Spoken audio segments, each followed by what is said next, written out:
bienvenidos a nuestro House View local de este mes de febrero. Estamos con Martín Polo y con Juanjo Vázquez, como siempre. ¿Cómo andan? ¿Bien? Hola, buen día Nico, buen día Jota, buenos días a todos. Buen día a todos.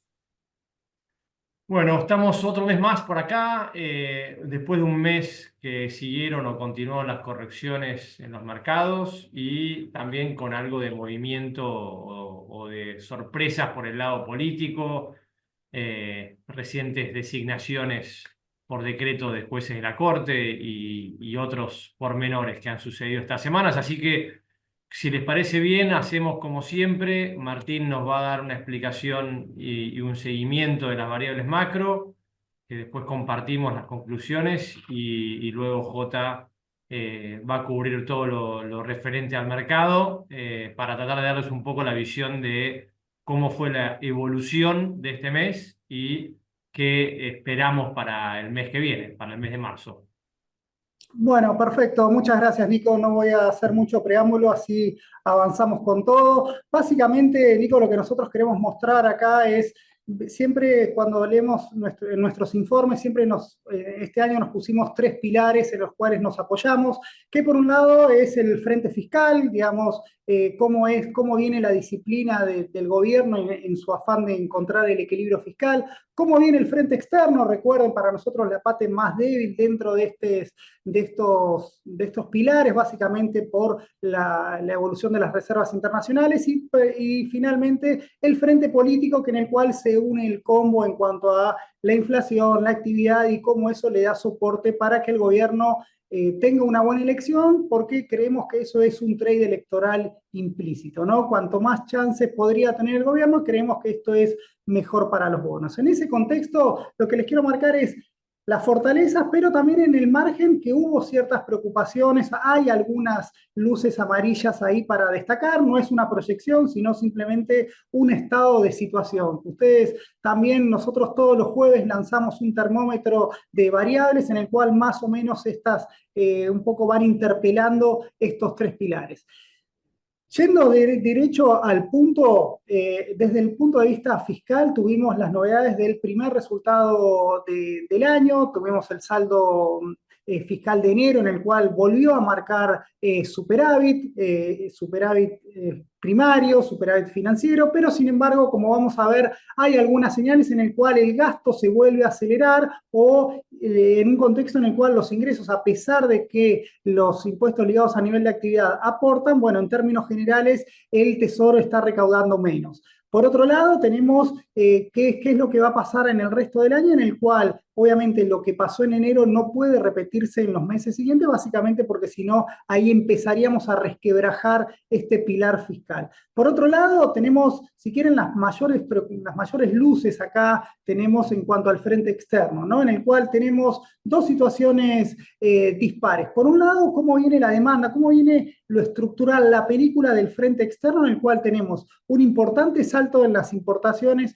una importante reducción en el saldo comercial de bienes, y por otro lado, dentro de las cuentas que van de la cuenta corriente, si quieren la cuenta de servicios, el termómetro más fácil de seguir es cómo viene el saldo de turismo, en el cual ayer conocimos que tuvo un déficit récord, ¿no? Entonces, toda esa parte desde el lado de la demanda viene complicado, y por otro lado viene compensando un poco el Banco Central, que sigue comprando dólares. La verdad, todo lo que compró en enero, todo lo que está comprando en febrero, la verdad esto le da un fuerte soporte para que el Banco Central recupere reservas internacionales, pero en el medio de este camino están los pagos netos de deuda, tanto organismos internacionales como de bonos, lo cual hace que esta necesidad que tenemos de que las reservas netas al menos estén en un terreno neutral, bueno, no logren repuntar. Y ahí en ese sentido viene el debate en cuanto al cuándo salimos del cepo cambiario, cuándo hay un acuerdo con el Fondo Monetario, y bueno, son esas cosas que podrían desatar ese nudo en cuanto a los pagos netos de deuda, y que el Banco Central tenga el camino libre para que toda compra de divisas que hace en el mercado cambiario directamente se refleje en las reservas internacionales netas.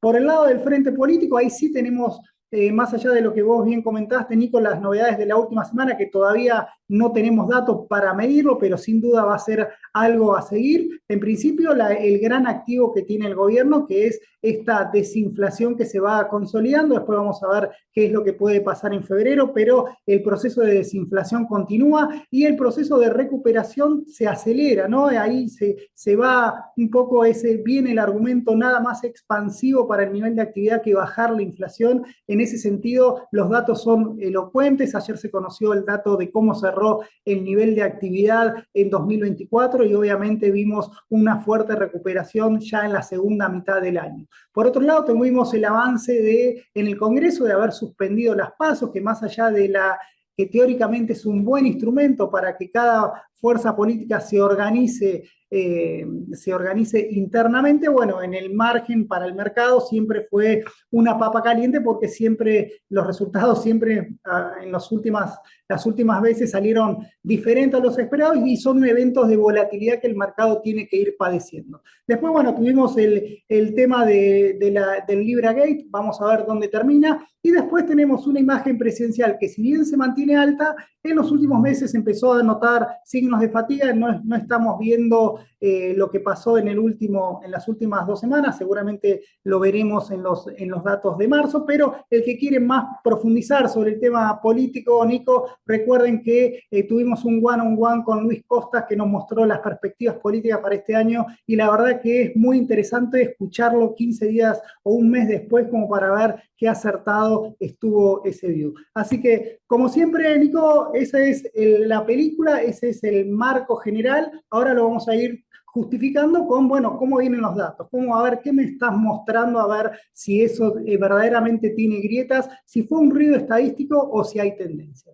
En principio, lo que primero quiero mostrar es cómo que este año se juega otro partido, a diferencia del año pasado. Siempre que analizamos el consenso del mercado, cómo vienen las proyecciones de los analistas, siempre los oficialismos lo basan a decir en el sentido de que, cómo se equivocan o cómo nos tiran abajo y cómo no nos ayudan a generar buenas expectativas. La lectura que nosotros siempre hacemos de la evolución de las proyecciones de los analistas es ver cuán optimistas, cuál es el sesgo que están mostrando los analistas, ¿no? Siempre es mejor que las perspectivas mejoren, porque quiere decir que los últimos datos que han llegado revalidan o por lo menos permiten corregir las proyecciones al alza, digamos que mejoren las cosas, y eso es un buen termómetro para lo que viene. Obviamente cuando se complica, cuando los datos vienen por debajo del esperado, uno como analista obviamente lo toma y empieza un poco a ajustar sus expectativas. Lo que me da la sensación, no es una sensación, lo que está pasando es que las proyecciones desde pasado el primer vendaval del primer trimestre del año pasado, las proyecciones siempre se fueron corrigiendo para mejor, ¿no? Empezó a bajar la expectativa de inflación, empezó a mejorar la perspectiva de crecimiento y empezó a mejorar las perspectivas de la dinámica fiscal y del sector externo, ¿no? Fíjense lo que pasó el año pasado, a esta altura del año pasado, en plena esquirlas de la devaluación de diciembre, estábamos esperando, el REM esperaba una caída del PBI del 3%, terminó siendo, bueno, ahí ya dice 2,5, lo hizo el lunes, ayer dio 1,8, o sea, fíjense, cayó la mitad de lo que decía, y no les obliga, nosotros esperábamos más que caída de 13, llegamos a esperar caída de 4 o 5, así que ahí a nosotros sí nos sorprendió positivamente toda la recuperación que tuvo a nivel de actividad. En cuanto al tipo de cambio nominal, imagínense, en enero del año pasado, después de una mega devaluación, no sabíamos dónde se ponía el freno, el mercado esperaba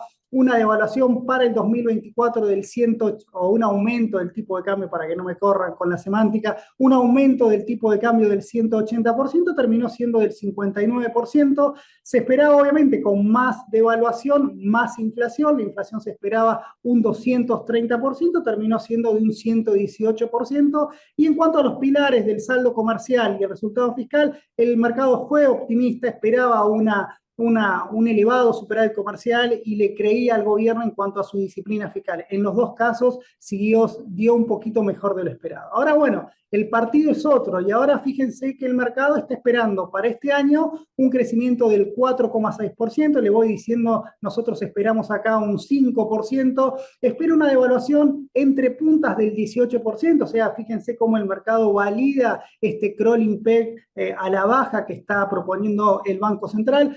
nosotros también ahí en ese sentido nos damos un ajuste hacia fin de año, después lo podemos discutir, en tanto que la inflación también ve un sano camino descendente que este año terminaría en torno al 24%, en un contexto también en el cual el mercado avala que va a haber un superávit comercial importante, 14.000 millones para este año contra 19.000 que fue el año pasado, un punto menos del PBI. Atención acá porque cuando empezamos a comparar con el PBI las dinámicas son un poquito más complicadas, y también el mercado le está creyendo en que va a tener la disciplina fiscal este año, básicamente está esperando un superávit primario en torno al 1,6%. Entonces, lo que tenemos que ver de acá en los próximos House View es, bueno, cómo está este estado de situación, digamos, es probable que la economía llegue a encontrar estos que sucedan estos eventos, o van a empezar a ajustar para abajo. Y a mí me parece que acá el mercado está teniendo como que se está dando vuelta, es decir, veníamos de un escenario, un 2024, un mercado muy positivo, muy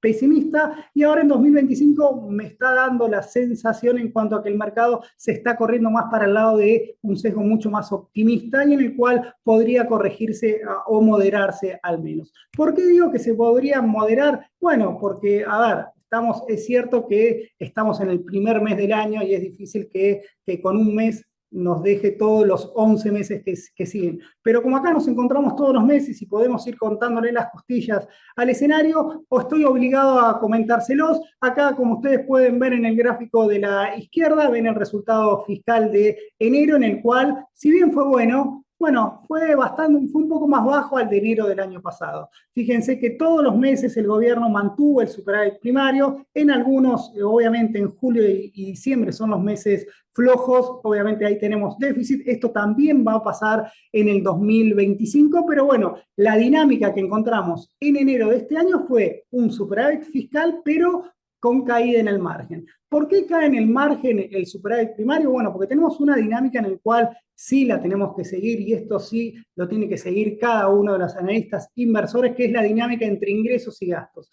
¿Por qué digo esto? Porque creo que el mercado a veces confía mucho en el relato del gobierno, en el cual el gobierno lo que nos está diciendo es, fíjense que a pesar de sacar el impuesto país, la recaudación no se movió mucho. Sí, está perfecto. El tema es que los ingresos totales del gobierno, a pesar de eso, están cayendo. O sea, cayeron un 2% en términos reales, y en tanto que el gasto, sin el aliado de la licuación que tuvimos en el primer trimestre del año pasado, bueno, crecieron un 13,5%. Entonces ahí simplemente es el debate, bueno, ¿qué pasó? ¿Se desafiló la motosierra? ¿No hubo motosierra y fue todo licuación? Bueno, son cosas que tenemos que ir vigilando de cerca. Por eso cuando vemos, fíjense, lo que pasó, acá pongo lo que pasó en enero de este año contra enero del año pasado, y qué esperamos en 2025 contra 2024, para ver si esto fue un accidente estadístico o verdaderamente fue una tendencia. ¿Por qué digo esto? Y bueno, porque si se repite enero, el equilibrio fiscal de 2025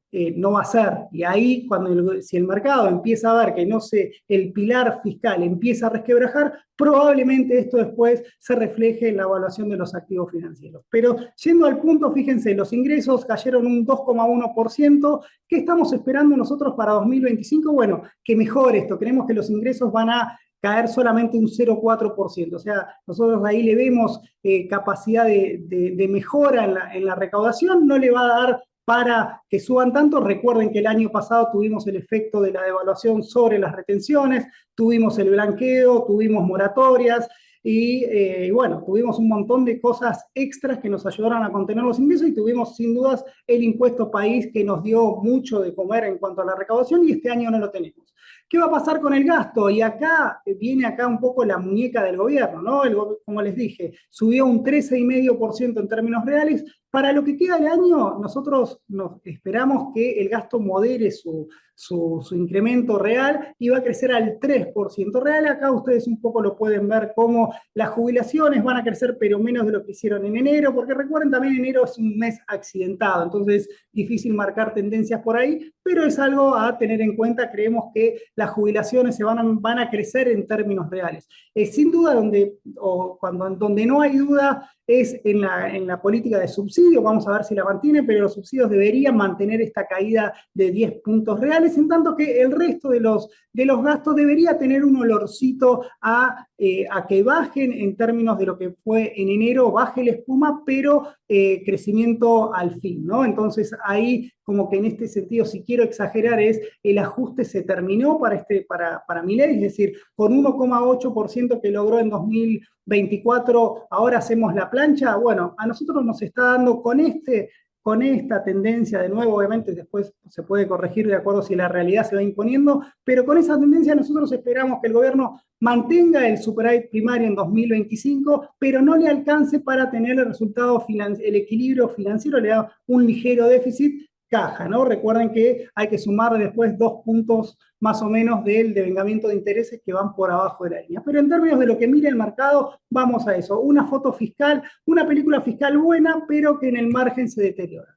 Vamos a la otra parte en la cual un poco estábamos haciendo un poquito más de foco, que es la dinámica del frente externo, ¿no? El dato de enero, la verdad, fue malo, definitivamente malo en cuanto al saldo de la balanza comercial. Fíjense que las exportaciones desaceleraban, venían creciendo arriba del 35%, bajaron al 9%, obviamente se empieza a licuar el efecto de la mejor cosecha que habíamos tenido en 2024, en tanto que las importaciones siguieron creciendo 25%, si lo ponemos en cantidades, esto se va al 37%. Algunos me podrían comentar, bueno, esto es el impuesto país que todos dejaron para importar en enero por la baja del impuesto. Bueno, la película es claramente alcista, ¿no? Les regalo ahí algunos puntitos, pero claramente las importaciones están lanzadas, vienen creciendo muy fuerte, y las exportaciones acá, dentro de este buen número, para lo que es la historia argentina, un 9% de exportaciones, lo firmo, pero bueno, tenemos que estar conscientes de que el saldo comercial de este año arrancó para atrás, ¿no? Nosotros esperamos, como les dije ahí al principio, un superávit de 13 mil millones de dólares. Bueno, con enero nos hace mucho ruido. Esperemos que se recupere en los próximos meses, pero el estado de situación ahí es una luz amarilla anaranjada. ¿Por qué es amarilla anaranjada? Acá salgo el devengado, caja, lo hago bien conceptual en términos de balance de pagos. El saldo comercial es la principal cuenta superavitaria que tiene el sector externo. Para acumular reservas necesito o que el resto de las cuentas estén en cero o que me aporten positivamente, ¿no? O bien, si no, tengo que asumir que las reservas internacionales van a caer. Y eso es un poco lo que estuvo pasando en los últimos 2 meses. Sin la ventaja de tener un superávit comercial de arriba de los 1.500 millones de dólares, necesito, en un contexto en el cual el resto de las cuentas me demanda dólares, bueno, el Banco Central tiene que hacer su aportecito y ajustar y ver la caída en las reservas internacionales. En febrero esto mejoró un poquito, es cierto, nosotros estamos esperando un superávit comercial en torno a los 500 millones de dólares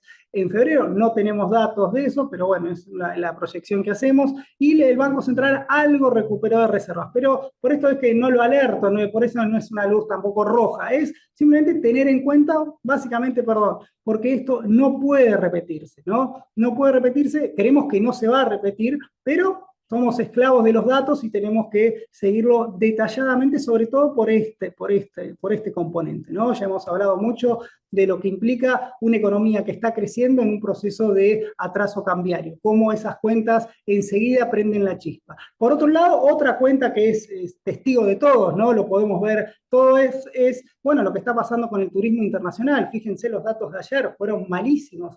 70% fue el turismo emisivo lo que subió y 20% el turismo que llegó, ¿no? Esto pone 1,2 millones de personas que salieron en netos en enero. Si esto es en cantidad de personas, no sabemos cuánto gastaron todavía, pero si uno hace la proyección de este saldo de la balanza de turismo, es igual al de enero de 2018. ¿Qué pasó en enero de 2010? ¿Qué pasó en 2018? Bueno, la cuenta de turismo se me hizo casi 10 mil millones de dólares negativos. Se lo pongo en otros términos y voy a validar acá, copiar lo que dice el amigo Fernando Marún en ese sentido.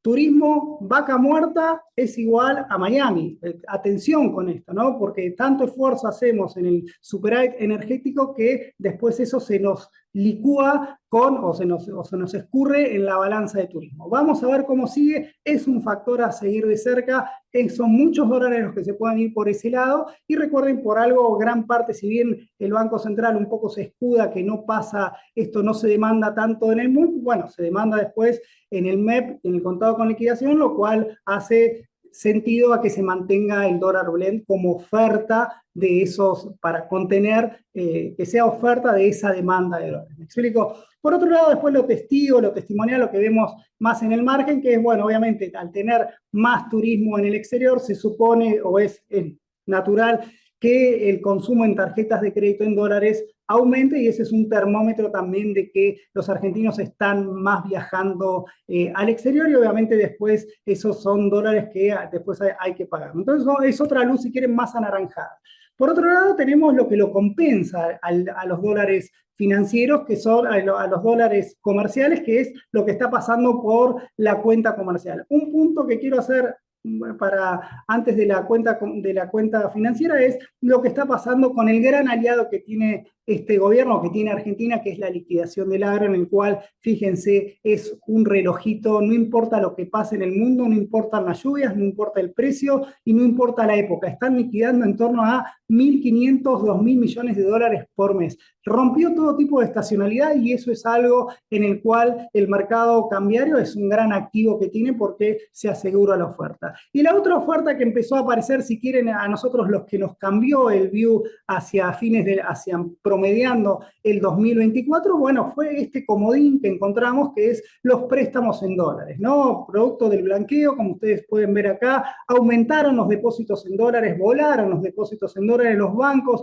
tuvieron que volver o se vieron obligados a ir prestando. Fíjense lo que subió de 3.700 millones de dólares de préstamos a casi 13.000, poco más de 13.500. Bueno, todo eso obviamente después se liquida en el mercado cambiario, y fíjense acá en estas líneas que les quiero marcar acá en estas barritas, cómo es entre agro y préstamos financieros de bancos locales que se van liquidando en el MUL, cómo tiene esa gran oferta y compensa toda esta salida de toda esta demanda del resto de las cuentas. Esto, Nobleza Obliga también, mejoró mucho en febrero, todavía no sabemos bien por qué, de dónde viene, si es que mejoraron las exportaciones de otros sectores, o si más empresas liquidaron ONs emitidas en otros meses, pero bueno, es un buen dato que el Banco Central es como un activo. Fíjense acá lo que les mostraba, que el Banco Central sigue comprando muchos dólares. Pero bien, esto también tiene un límite, no es para siempre los depósitos, los préstamos en dólares creciendo. Nosotros creemos que más o menos,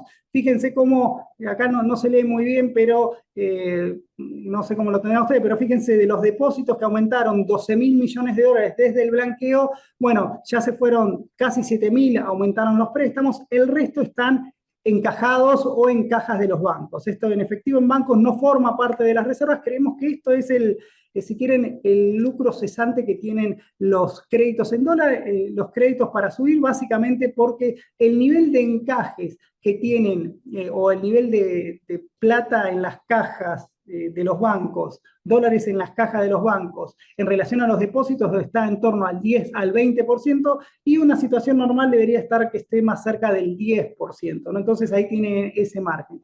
En tanto que la participación de los encajes también están un poco sobreintegrados los bancos, y entonces tienen esa capacidad de seguir prestando un poquito más. Por lo tanto, nosotros creemos que esta oferta de 1.500 millones de dólares por mes la tendríamos durante marzo y también durante abril, previo a que ojalá que tengamos una buena cosecha. Entonces ahí hace ese puente. Pero, ¿cuál es el punto que les quiero marcar? Y bueno, que esto vemos un techo, y bueno, porque los depósitos empezaron a caer, digamos, acumulan una caída de 4.000 millones de dólares. Acá también juega la cuenta de viaje. Recuerden, uno puede pagar ya sea usando los flujos, digamos, cambiando los pesos por dólar y comprando sus pasajes, o bien agarrar lo que tiene el stock, ¿no? Empezar a quemar depósitos en dólares para pagar esa cuenta de turismo. Esperemos que eso afloje, pero bueno, mientras esta línea esté en esa tendencia a la baja, obviamente nos pone un techo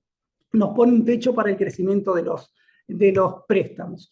Por otro lado, entonces acá quiero llegar, Nico, a por qué, digamos, si tenemos que el Banco Central compra ¿Y qué pasa? ¿Por qué nos preocupamos por las reservas? Y bueno, básicamente porque acá tenemos que resolver, es decir, más allá de las opiniones que podamos tener si Argentina se está financiando más con préstamos financieros que con superávit en cuenta corriente, vamos a dejar ese debate stand-by. Veamos a los números, por qué un poco reclamamos o gritamos un poco que llegue el acuerdo con el fondo, que haya una apertura o una liberalización del mercado cambiario, y bueno, básicamente porque nos deja pata en cuanto a los vencimientos de deuda, ¿no? Fíjense, ya este año en lo que va de estos 2 meses se pagaron casi 5.000 millones de dólares netos de deuda, y bueno, eso es algo negativo para no nos permite recuperar reservas internacionales netas. Y recuerden que en lo que falta del año hay que pagar 10.000 millones de dólares más, ¿no? Entonces la tiene muy complicada este número para llegar al cero, ni hablar de llegar a los 10.000 millones de dólares. Así que ese es un poco también el punto que queremos marcar. Y en este sentido, Nico, las noticias que lleguen del acuerdo con el fondo, ya sea de por plata fresca o refinanciamiento, todo puede ser positivo. Lo negativo sería que no haya noticias. El presidente dice que falta el moño al acuerdo. Bueno, estamos expectantes de ese moño, de manera de sacarnos una mochila pesada de la espalda, básicamente porque nos compensa todo ese esfuerzo en comprar dólares que hace el Banco Central, así que ahí está la luz amarilla. Acá ya voy más rápido porque esto voy terminando, pero la política cambiaria no se toca. De hecho, el gobierno va continuamente a bajar el crawling al 1%, fíjense esa diagonal del tipo de cambio. Ya el tipo de cambio está atrasado, aunque no le gusten, sigue mostrando esta caída, y Argentina está en un nivel, no digo alarmante, pero sí que vamos a un contexto en el cual el tipo de cambio se consolida su atraso, ¿no? En este sentido también esto nos ayuda, es cierto, a bajar la inflación. Fíjense qué contundente el camino de la desinflación. Esto ustedes lo vemos en los weekly que les pasamos continuamente. 2,2 es lo que dio enero. ¿Por qué no baja la inflación? Bueno, tenemos acá los precios mayoristas, los precios de los servicios, que son los que suben más, tienen un piso más alto, nos dejan la inflación un poquito más arriba. Los bienes un poco que son más sensibles al crawling peg, por eso ahí desaceleran como se ve en el gráfico. Tenemos ahí una lucecita en enero de lo que pasaron con los precios mayoristas que se aceleraron. Esto probablemente nos deja a nosotros un piso más alto. Fíjense, los precios mayoristas, para que se den una idea, es como que adelantan la evolución del IPC de bienes, ¿no? Entonces acá se aceleró, es probable que los bienes se aceleren un poquito en febrero, por eso nosotros para febrero estamos esperando una inflación del 2,2 al 2,4%, como lo venimos diciendo en nuestros informes. Por otro lado, la buena noticia, el panorama de actividad. Fíjense, ahí sí tenemos la B, digamos, la discusión es, bueno, ¿cuándo era la B? Siempre va a ser una B este gráfico, el tema es, bueno, ¿con qué pendiente, no? Pero bueno, discusión aparte, sin sentido. Lo importante es que la actividad en el segundo semestre, desde el piso que tocó en marzo, piso feroz, ¿no? También hay que decirlo, el derrumbe que tuvo el nivel de actividad desde mediados de 2023 se recuperó muy rápido. Dado esta evolución, acá lo que llamamos es el arrastre estadístico. Para que se entienda qué es el arrastre estadístico, y algo que me parece que ahí le pifia un poco el análisis del gobierno, que la economía creció 5,5% en diciembre de 2024 contra diciembre de 2023, es cierto, pero el PBI es un flujo de bienes y servicios a lo largo de todo el año, no podemos agarrar el mes que nos convenga. Entonces acá lo importante que quiero marcar es, mira, si la economía mantiene este nivel a lo largo de todo 2025, cuando comparemos este promedio contra el promedio de 2024, va a dar un crecimiento solito del 3,2%. Eso es lo que se llama el arrastre estadístico. Si la economía no hace nada más, el promedio me da que la economía crecería 3,2%. Cuando lo vemos por sector, como ustedes saben, los sectores transables, el agro, bueno, la pesca, bueno, es un barrilete, pero después agro y minería como los grandes colchones de la caída del 1,8 a nivel de actividad, mientras que el resto de los sectores en el año tuvieron un mal desempeño, pero si yo les muestro estas barritas en lo que van en el cuarto trimestre, fueron claramente mucho más positivas. Incluso la industria terminó en diciembre creciendo al 10% interanual, ¿no? Entonces, ¿qué me voy por acá? Voy con el crédito sigue traccionando, el sistema se va dolarizando cada vez más, y también el fuerte, si quieren, esta este crecimiento del crédito no acompañado de la igual magnitud con el crecimiento de los depósitos, obviamente pone al sistema mucho más ilíquido. Esto también obliga al Tesoro a, digamos, no tiene la cancha libre como para salir a refinanciar todos sus vencimientos, por eso vemos que los rollover vienen más abajo, vamos a ver en la licitación de hoy, pero lo que les quiero decir con eso un poco el punto es que le pone cierta presión a las tasas de interés más allá de la baja del crawling peg que estaba inaugurando el gobierno en febrero. Y finalmente, para terminar, no me quiero extender lo prometido, perdón, Nico y Jota, es el plano político en el cual acá destacamos que la imagen del gobierno sigue siendo relativamente muy alta para lo que es las demás presidencias. En el margen muestra esta desaceleración natural, ¿no? Que la tengan, esto no es que esto se va a mantener siempre, pero obliga a que de acá a los próximos meses para nosotros es el camino a seguir porque es un poco lo que nos va a jugar la sostenibilidad si el riesgo país puede ir de los 750 actuales a los 550 actuales. Me parece que ahí está un poco el trade. Con eso termino, después tienen las proyecciones que si quieren las vamos discutiendo, pero no les quiero sacar más tiempo. Gracias, Martín. Entonces, un poco, digo, resumiendo, el año comenzó con la inercia que nos dejó el año pasado. La economía se debería estabilizar en estos niveles. La bandera amarilla que nosotros prendíamos el mes pasado con respecto a la lluvia hacia el agro y a un potencial impacto de una sequía en el agro, por supuesto, y el ingreso de dólares, aparentemente estaría disipándose con las lluvias que hubieron durante el mes de febrero. Bien mencionabas vos también el tema del impacto que van a tener las importaciones o el efecto de la demanda de dólares por balanza comercial del tema turismo. Es algo que es natural en una economía con un dólar corriendo a un crawling fijo y una economía rebotando, mayor demanda de importaciones es algo totalmente natural, es esperable. Hay que ver cómo evolucionan, pero digamos, no hay nada que nos llame la atención ni que sea una potencialidad de riesgos en los próximos meses en este sentido. Le sumo o me sumo a tu comentario del one-on-one que hicieron Luis Costa y Ana a principios de febrero respecto a las noticias políticas y ahora le paso un poco a Jota la pelota a ver cómo fue el mercado este mes de febrero, cómo reaccionó. Tuvimos otras noticias, efecto Libra, efectos políticos, bueno, y el acuerdo con el fondo, ¿no? Que pareciera ser algo que nos está poniendo un norte en las próximas semanas o meses para tratar de agarrarnos de algo que nos dé certeza para adelante. Sí, vos sabés, Nico, bueno, quería comentar más que nada lo que vino pasando en mi perspectiva. Yo dentro de todo estoy un poco más optimista, ¿no? Les comentaba, esta suba del riesgo país que se vino dando desde los mínimos del pago de cupón, que había tocado 560 puntos a riesgo país, ahora está en 748 puntos, es lógico en el contexto de la caída que hubo en el riesgo país, ¿no? Recuerden que venimos desde comienzo de agosto del 2024, de niveles de 1.650 puntos.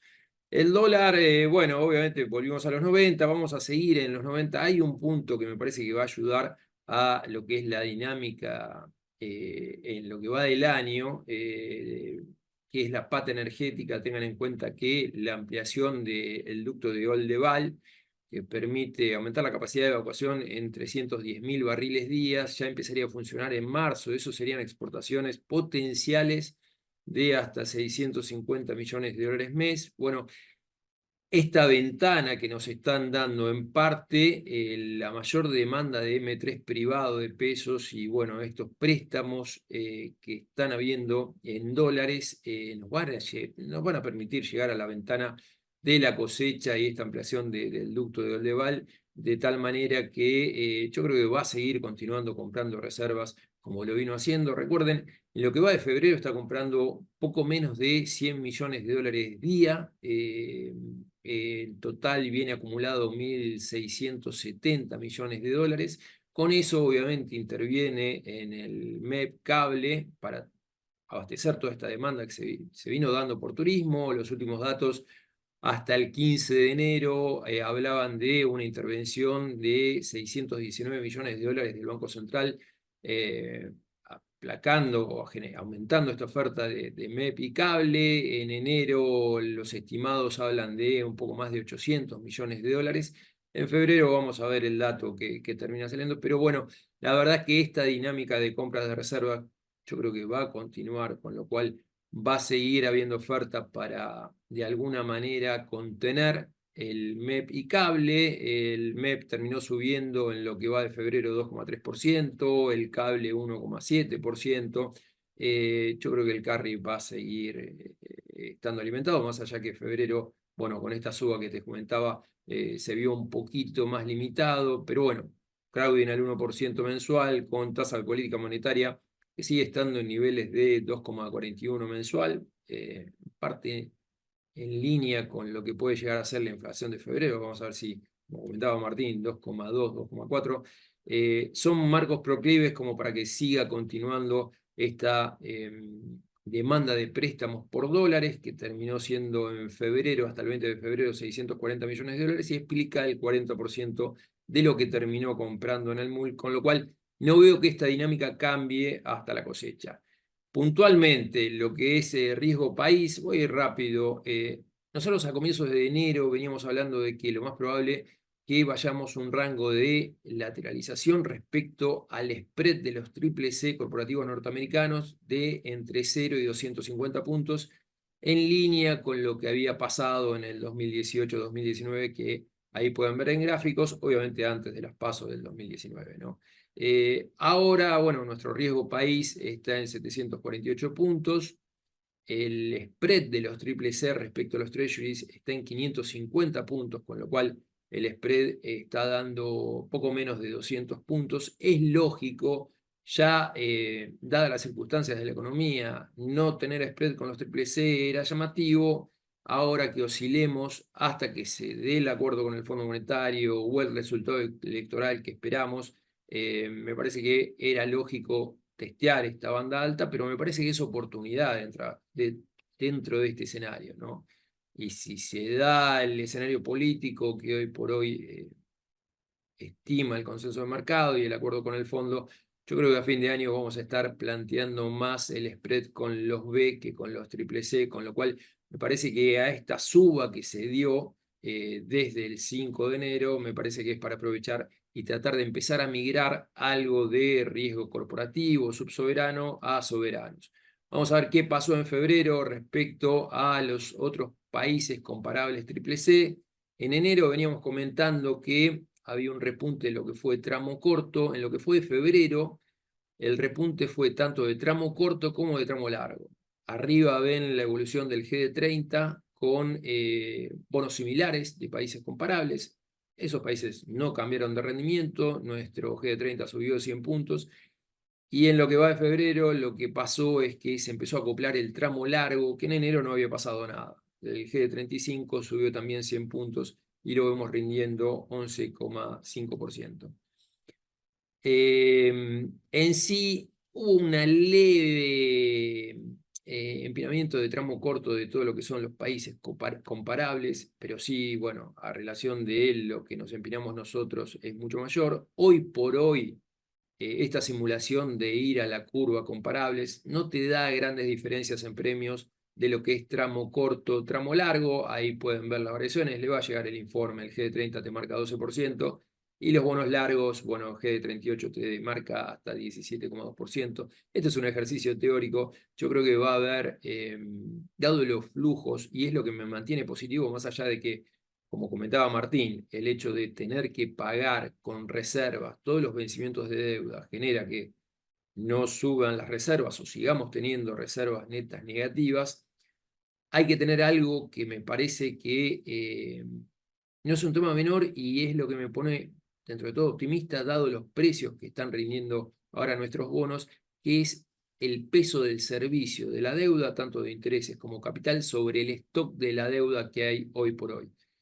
Fíjense la tabla en el gráfico que está a la derecha, el stock total de deuda hard dólar en manos de privados, tanto dólares como euros, son 83.500 millones de dólares, contemplando lo que se pagó de los bonos 29 y 30, ¿no? Recuerden que 30 ya se pagó $12, el 29 se pagaron $10, y bueno, si sumamos los bopreales serían 8.600 millones de dólares más, si no contemplamos la conversión de los 3.500 bopreal 1 que se pueden pagar impuestos, que no implicaría demanda de dólares.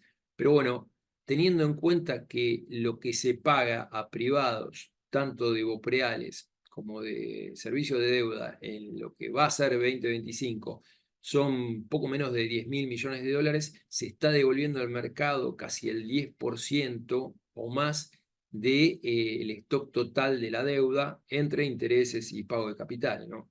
Que no es un tema menor, y lo que me lleva a pensar a que eventualmente esto debería ayudar, obviamente con el acuerdo con el fondo y con el resultado electoral, a una normalización de la curva de rendimientos soberanas. Fíjense, bueno, de los 4.800 que se tiene que pagar en el primer semestre de 2025, ya se pagó el servicio de deuda el 9 de enero, que son los casi 3.700 millones de dólares que cobraron los bonos. Queda lo que son bopreales, el bopreal 2 son tramos de 166 millones de dólares mensuales. Y bueno, ya para el segundo semestre, fin de noviembre, hay que empezar a pagar la primera cuota del bopreal 3. Pero bueno, son flujos muy altos dado el stock de deuda que tiene, y si bien la contrapartida, que no estamos sumando reserva por el servicio de la deuda, es verdad que lo que se paga a porcentaje del stock es muy alto, como para pensar en que eventualmente, si siguen las buenas noticias, tendría que normalizarse la curva. Acá vemos los rendimientos. A comienzos de enero decíamos, dada la compresión que hubo de spread entre los soberanos y los bopreales, empezar a pasar a algo de bopreales. También entramos de subsoberanos. Vamos a ver subsoberanos. Esto es el cuadro que actualicé, que venimos hablando siempre. La verdad que yo vengo militando los subsoberanos de hace tiempo por bueno, mayor solvencia, por el carácter de muchos emisores, por menores conflictos legales y mayor factibilidad para conseguir financiamiento internacional en el corto plazo. Ahí Cava y Córdoba están por ser los primeros emisores de deuda internacional en el mercado. Recuerden que Cava tiene que pagar la primer cuota de las 3 del bono de 890 millones de dólares que termina de vencer en el 2027. Y bueno, Córdoba tiene que pagar los servicios del CO21 y el primer servicio del CO24D. Fíjense la tabla, tanto la deuda como peso de resultado financiero, en el caso de Córdoba son 2,3 años, Neuquén 2 años, Santa Fe 4 años. Es distinto a los datos del gobierno nacional, que si bien este gobierno viene haciendo un trabajo muy bueno, esos son los datos de Nación al cuarto Q, donde mostraba resultado financiero sobre el producto de 0,3%, y bueno, la deuda global, la deuda bruta del gobierno sobre PBI, según informes de MECOM, da 94,1%. Cuando uno hace la neta, sacando los activos del FGS y otros conceptos, está cerca del 50%. Pero bueno, vemos lo que son los emisores subsoberanos, tanto por solvencia, stock de deuda y resultados financieros, amerita tener un spread menor. Ahora bien, el spread se amplió mucho. Fíjense, comienzo de enero, lo que les mencionábamos, GD30 estaba en 10,5, ahora está en 10,8. Todos los subsoberanos siguieron o apreciando, manteniéndose, los subsoberanos que venimos recomendando hace tiempo, ¿no? Córdoba, Santa Fe, Mendoza, y bueno, y ese spread que era casi cero, se terminó ampliando en el caso de Córdoba 27, 300 puntos básicos. En el caso de Santa Fe, 430 puntos básicos, y en el caso de Mendoza, 370 puntos básicos, con lo cual hay un espacio como para tomar algo de ganancia. Yo les diría, el bono de Neuquén no garantizado, que venimos hablando siempre, está rindiendo 8,6%, es como para eventualmente pasar y buscar más rendimiento con los bonos soberanos. Bonos subsoberanos no hay mucho para comentar. Hay muchos que consideran que está caro porque los corporativos norteamericanos están rindiendo 9,9%, y es muy difícil conseguir buenos nombres argentinos con rendimientos superiores al 8%. no nos disgusta, la verdad que como instrumentos de carry y en cuanto a seguridad y riesgo son buenos, pero bueno, la verdad que el spread, como les comentaba, con los soberanos se amplió mucho. Vemos lo que es la deuda pesos, la que es el dólar link. Hay algunos que le están gustando el dólar link TZB 26. No tiene mucha liquidez. Es verdad que se busca ganar el spread, o sea, la brecha del 13% que hay hoy por hoy entre el contado con liquidación y el oficial. Acá el riesgo es que si sale mal, la brecha 13% no es un nivel de contención alto, con lo cual hay que tener ese cuidado. En lo que es tramo medio, yo les diría de seguir buscando instrumentos que ajusten por SAR. Ahí la pancita que vemos en el gráfico superior derecho, bueno, vemos que los break-even de mercado no contemplan un salto de inflación o tipo de cambio nominal por convergencia cambiaria. Nuestro supuesto es que puede llegar a haber un leve salto que se va a canalizar principalmente con la tenencia de los bonos SER, tanto TZX26, el TX26 es bueno, pero bueno, paga amortizaciones periódicas, y se puede llegar a canalizar con los duales que hasta hace poco no tenían ningún premio con todo el resto de la curva tasa fija a largo plazo. Ahora empezó a diferenciarse levemente, no obstante, yo les diría el TTJ26 me parece interesante a la situación en la que está, dado que, bueno, está el premio de la Tamar que si llegara a eventualmente haber volatilidad cambiaria, algo se debería transferir a lo que son las tasas en pesos. Vamos a ir al Merval. Bueno, venimos hablando de que nos parecía que estaba caro el Merval en niveles de 2.350 puntos, dado que contemplaba de alguna manera, descontaba muchas de las mejoras que se esperan por delante y teniendo en cuenta que seguimos con cepo, no me sentía cómodo con los ratios a los que estaban cotizando las empresas argentinas. En lo que va desde los máximos, la caída del Merval viene siendo del 20,4%. Es verdad que terminó subiendo 139% desde los mínimos de los últimos 52 semanas. Hay algo que quiero destacarle en línea a lo del LibraGate. Yo tenía mucho miedo, vamos a ver el gráfico acá, en cuanto al impacto que podía llegar a tener algún ruido como lo fue el LibraGate. Recordemos que esto se desató el 14 de febrero. La jornada del lunes fue feriado en Estados Unidos. Abrieron con caídas de hasta 6% el Merval en ese día. Y quedaba por ver cuál era el impacto en Estados Unidos el martes, una vez que abra, y la verdad es que terminó cerrando con variaciones positivas las acciones, con lo cual no tuvo impacto y era un tema a seguir. Fíjense por lo que venimos hablando siempre, ¿no? La verdad que hubo cierto FOMO de acciones argentinas cuando ganó Trump las elecciones a comienzos de noviembre. Fíjense, ahí está la tabla de ingresos al ETF ARGT, que bueno, es el que replica el MSCI Argentina Index.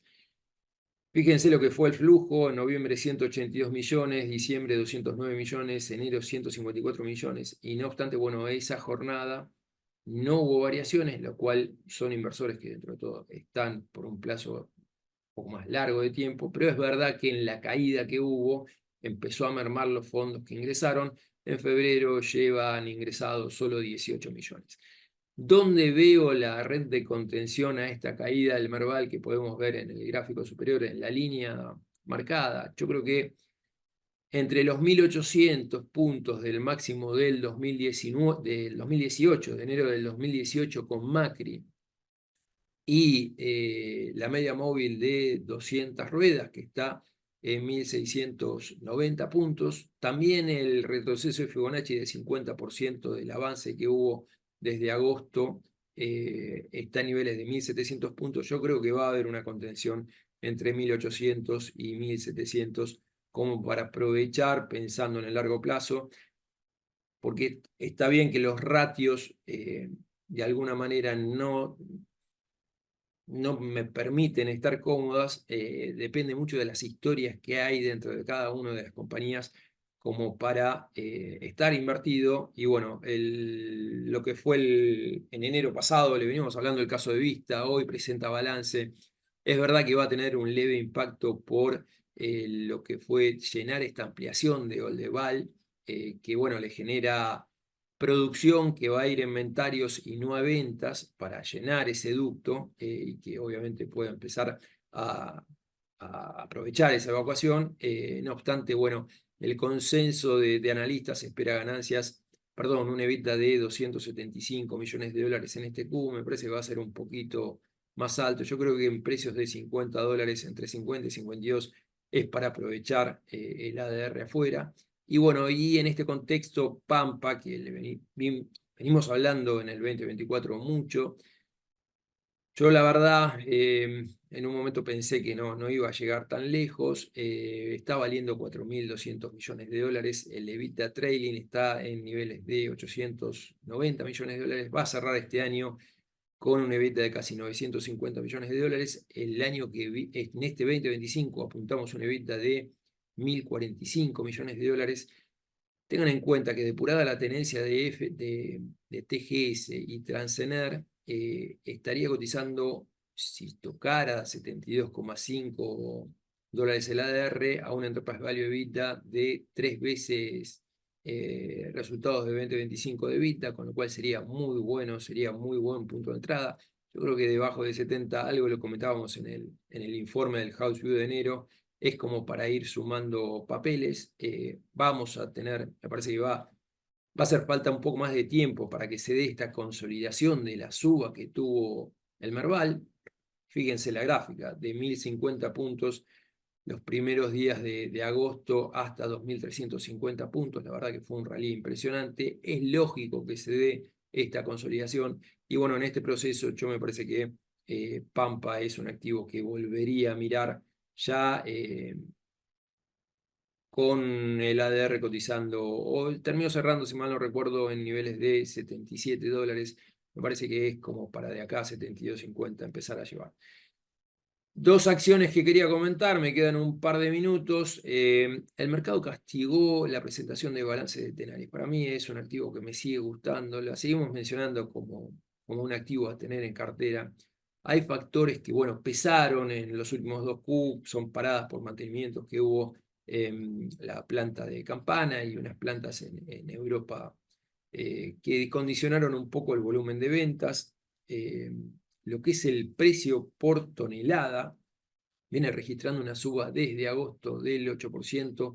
Y déjenme mostrarle, hoy por hoy el consenso del mercado no supone aumentos de precios en los productos, y ya se están registrando aumentos muy fuertes en lo que es tubos de acero sin costura en el mercado norteamericano por los aranceles que fijó del 25% a todo lo que es acero Trump. Y bueno, es algo que se va a beneficiar Tenaris, que tiene una capacidad de 1.100.000 toneladas de tubos de acero sin costura, 700.000 toneladas de acero con costura. Y yo creo que en este 2025, a diferencia del consenso del mercado, que no ve variaciones de EBITDA, es más, inclusive ven EBITDA levemente inferiores a lo que fue 2024, para mí vamos a tener una EBITDA superior a 3.500 millones de dólares, en parte por un aumento esperado en la demanda, que, bueno, el mercado, los grandes especialistas del sector esperan un aumento de 3,5%, en línea a lo que comentó en el Investor Day de septiembre Tenaris. Y bueno, aumentos de precios en gran parte por lo que viene pasando en el mercado norteamericano con el tema de aranceles, que generó una baja muy fuerte a lo que son las importaciones, que llegaron a abastecer hasta el 70% de la demanda del mercado norteamericano. Con lo cual, terminaron subiendo dividendos, tiene una caja muy fuerte la compañía, deuda neta de menos 3.300 millones de dólares. El market cap depurada, las acciones que tiene en cartera, está con un plan de recompra de acciones de hasta 700 millones de dólares. Estaría mostrando levemente por debajo de los 20.000 millones de dólares. Para mí, a los ratios que cotiza, tanto price early, neto de caja, como Enterprise Value EBITDA, que seguramente va a ser mayor. Para mí es una oportunidad porque está cotizando con ratos de acelera normal y no es una acelera normal. Ternium, dos cositas, la verdad, sorprendió en parte el cuarto Q, vino flojo en cuanto a despachos en México, más que nada por la línea comercial. No obstante, debería recuperarse. Los márgenes terminaron afectados por la caída de lo que fue el precio de acero internacional. Gran parte tuvo que ver la caída de los precios de Ternium Argentina. Fíjense el gráfico inferior, cómo se ve de un precio de $1.600 la tonelada que vendía Ternium Argentina. En el último Q terminó siendo de $1.200 la tonelada. Bueno, lo que espera la compañía es que se mantengan los precios y disminuya los costos, con lo cual el margen por tonelada debería recuperarse. Hoy por hoy está cotizando a Enterprise Value EBITDA de 2,14. La verdad que vino teniendo un 2024 muy malo, no solamente porque, bueno, se dio una caída del precio del acero desde $1.100 la tonelada en Estados Unidos hasta los 700, podemos ver en el gráfico representada con el área verde. Y después tuvimos esta sentencia en Brasil que se dio a conocer a mediados de 2024, que ya se está reviendo la sentencia. La verdad es un mamarracho la sentencia esa. Pero bueno, terminó afectando el 2024, cotiza ratios de Enterprise Value EBITDA de 2,14, se espera un EBITDA similar para el 2025, va a empezar a funcionar las mejoras que estuvo haciendo en el downstream del negocio, todo lo que son laminados en fríos, galvanizados y aumento de capacidad en pesquería, está invirtiendo en la planta de reducción de mineral de hierro y la obtención del slabs en pesquería, con lo cual el free cash flow se va a ver condicionado en el 2025, pero la verdad que con estos dividendos que paga la compañía, tiene un dividend yield de 9,2%, y esta generación de caja que hace, la verdad que es un activo para tener. Y la última que les quiero comentar, me sorprendió mucho el fuerte castigo que tuvo Nubank, que es, la verdad que yo lo que son las acciones Grow le tomo mucho respeto, pero acá me parece que hay valor, y hay valor, no dicho por mí, dicho por los grandes especialistas de lo que son las fintechs de LATAM, dicen que la gente de Nubank son los mejores. Fíjense, el price early inesperado al 2026 cayó a los mínimos con la caída que tuvo post presentación de balance al cuarto Q. Fue muy castigado porque muchos analistas pensaban que el factor de crecimiento que tiene Nubank, lo mejor ya pasó. Yo la verdad que tengo dudas respecto a eso. La verdad que, fíjense, bueno, si es por los crecimientos esperados, todavía el mercado le asigna una expectativa de crecimiento enorme y está muy por fuera de la media de lo que son el resto de las 50 acciones bancarias. Yo lo que les quería decir es que tengan en cuenta que se vio afectado en este Q por la devaluación del real, que de punta a punta en el cuarto Q fue de 13,4%, y en gran parte eso se revirtió en el primer Q del 2025. Tengan en cuenta que el real pasó de 5,4 reales por dólar a 6,3, si mal no recuerdo, y ahora está en 5,70. Me parece un activo muy interesante para tener en cuenta, y con esto cierro para dar espacio a preguntas o, bueno, a comentarios, ¿no? Gracias, Jota. Bueno, yo tengo un par de, no sé si preguntas, pero puntos para levantar, que son, entonces, en lo que es la curva hard dólar, veíamos un ajuste, la normalización después del pago del último cupón en enero. Hubo una convergencia a lo que es la deuda high yield triple C, acomodándose. Estamos en un nivel alto o bueno como para volver a tomarlo en cuenta, para volver a entrar en Argentina. Todo esto con vistas, obviamente, a que se lleve un acuerdo con el fondo y las elecciones de fin de año, vistas de mediano plazo. En equity todavía estás en hold, según veo, tomando algunas cosas puntuales como vista o o Pampa en la parte energética y en lo que es oil and gas más industrial, Tenaris y Ternium, que son un poco más globales.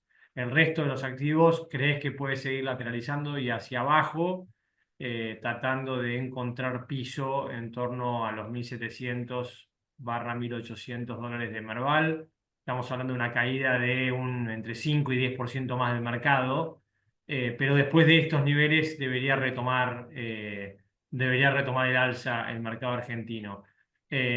Tasa en pesos, lo mencionaste, digo, no hay muchas novedades respecto de eso, ¿no? Siguen habiendo licitaciones y se está normalizando la curva, pero sin muchas novedades para adelante. ¿Mantenés un poco el view de que se van a mantener en estos niveles? Sí, sí, yo creo que el carry va a seguir siendo ganador en el corto plazo, por lo menos hasta pasada la cosecha.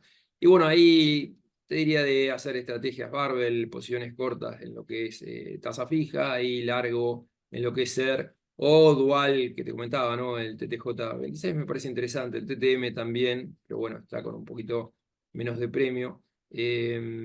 Pero bueno, sí, sí, me parece buenos niveles, obviamente con un porcentaje limitado, ¿no? Porque siempre estás expuesto a que haya un shock, yo creo que va a estar contenido el dólar y el cable, pero bueno, es verdad que estamos en los 90, estamos con un tipo de cambio real bastante preciado, vamos a seguir así, pero bueno, me lleva a tener un poco más de prudencia, ¿no? Ok, buenísimo. Bueno, no sé si Martín querés agregar algo más. No, todo dicho. Recuerden que después les mandamos el informe con todo un poquito más para leer más lento y que se entiendan mejor los puntos.